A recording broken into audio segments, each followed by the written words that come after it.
What's up, guys? Welcome back to another video. Today we are specifically talking about another Fujifilm topic that is going to be F-Log and F-Log 2, and specifically just talking about my approach to exposure. I feel like I've been DM'd and there's been several comments on YouTube videos just about my general approach to exposing F-Log, and some people have noted just my F-Log 2 footage looking cleaner with less noise than theirs. And I've answered this a few times just in DM conversations, but I just wanted to make a YouTube video to kind of cover it, just some general tips to how I approach exposing F-Log 2 to get the best results, and specifically keeping in mind how to minimize noise in your footage as well as protect highlights. So that's going to be the hope today. It's going to be pretty quick, but we're just going to kind of breeze through it. This is not a comprehensive guide to exposing F-Log and F-Log 2. There are so many different ways and approaches to how people like to get proper exposure, and the point of this video is not to hit all of them. It's mainly just to share some tips that I have been practicing recently in hopes that it would help you out. Starting off real quick, we're just going to go over camera settings. So I'm shooting the majority of the time in 4K, H.265, 422, 10-bit, 200 megabytes per second, long GOP, but you can use 6K ProRes, whatever you would like, but those are what I'm shooting in most of the time. I'm going to keep my ISO set as low as possible. In F-Log 2, that's going to be 1250. We're going to set our zebras in camera to 85%. If you're using F-Log 1, you can set those to 95%. Our sharpness is going to be -4. Our high ISO noise reduction is 0, and our inner frame noise reduction is set to off. We are also going to turn on our F-Log View Assist so we can preview a Rec. 709 version of our image on our camera screen. Our histogram is also going to be set to on, and then we're going to have the EV meter set to the left-hand side of the camera screen, and photometry is going to be set to center weighted. So starting off, here's just a basic approach to exposing F-Log. Here's an image that I shot while I was creating this video, and I basically just set exposure with this using the F-Log View Assist on the back of the monitor. I just dialed it in to what looked even, where the image wasn't too bright and where the shadows weren't too crushed. Honestly, just even exposure. This is just using Fuji's conversion LUT, and so I'll show you guys before and after here, but yeah, just basically Fuji's conversion LUT, and the EV was reading at approximately +1. And so this is just going to be our base, and this would be how I've often exposed F-Log. I think how a lot of people do. You're just looking at the screen, trying to balance out the image, and overall, I think it looks really good. We're going to move on to another example and then compare. So here is the exact same shot. The only thing that changed was our shutter speed, and we brightened this shot way up. This is what it looked like on the back of the camera monitor with the F-Log View Assist. It looks quite bright. And overall, if you see, EV was way over the +2 mark. I think that's the max that it'll show you, but it was well beyond that. But it's important to know we had our zebras set to 85% here, and nothing was clipping.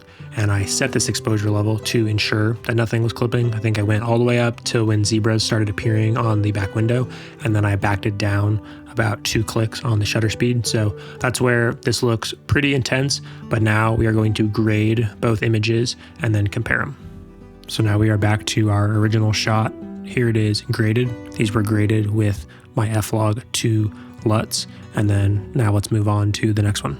So here is our image that was originally very overexposed, and this is it graded. We were able to recover all of the information in the highlights, and this was really simple to do. We just used the offset tool in DaVinci Resolve to just pull down our exposure. I did make a few other very minor adjustments just using the highlights tool as well as the lift, and here I was just mainly trying to even out the exposure in the shadows to match our original clip.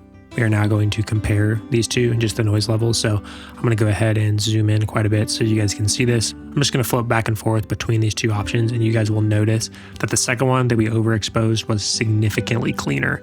I think if you specifically look around my sweatshirt as well as my beard, there is just significantly more noise. And while this isn't the most dramatic scenario, I think this might be what people are referring to when they feel like their F-Log 2 is coming out noisy. And this is only magnified if you were shooting in a lower light setting than this. There's a lot of light in the room that I'm filming in right now, but if you are filming, outside and there's a lot other like dark areas of your frame, you are going to see this even exponentially more. And so hope this was helpful as we just kind of go back and forth between these options, and you guys will just see how with no difference in noise reduction settings in camera, as well as doing no noise reduction in post and just focusing on exposure, this is the difference in results that you can get. When it comes to some examples of where I might use this technique, I think the first one that comes to mind is just a cloudy day. Often cloudy days have very even exposure, and there's a lot of latitude of where you can kind of set your exposure point where there isn't going to be any information clipping.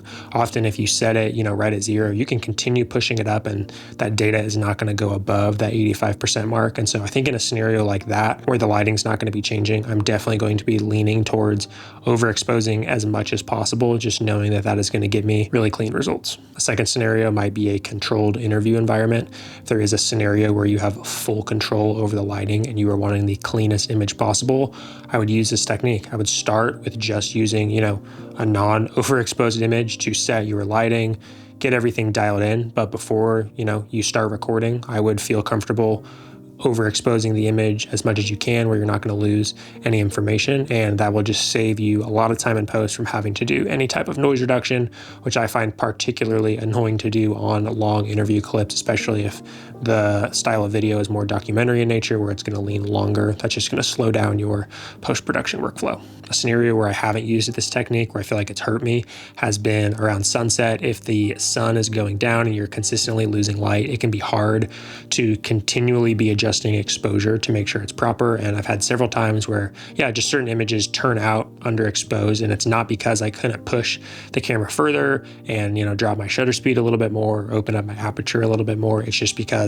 I simply was looking at the screen and I wasn't noticing the light that was changing. And so I think around sunset, this is another great opportunity just to lean towards overexposing, not clipping anything, but just overexpose as much as possible, knowing that you're going to be able to get all that data back and you're going to get the cleanest image possible.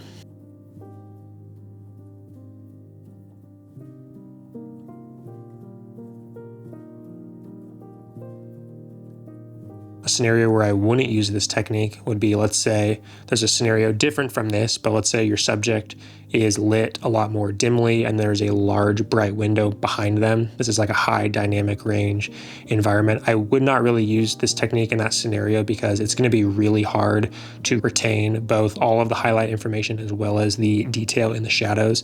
And so in that scenario, I would probably favor saving the highlights, knowing that I can bring my shadows or midtones up in post and do a little bit of denoising. I know that's not ideal, but again, hear me when I'm saying I'm still going to be valuing not blowing out my highlights when filming in F-Log 2. I hope this quick video was helpful to you, and I will see you guys in the next one. Peace.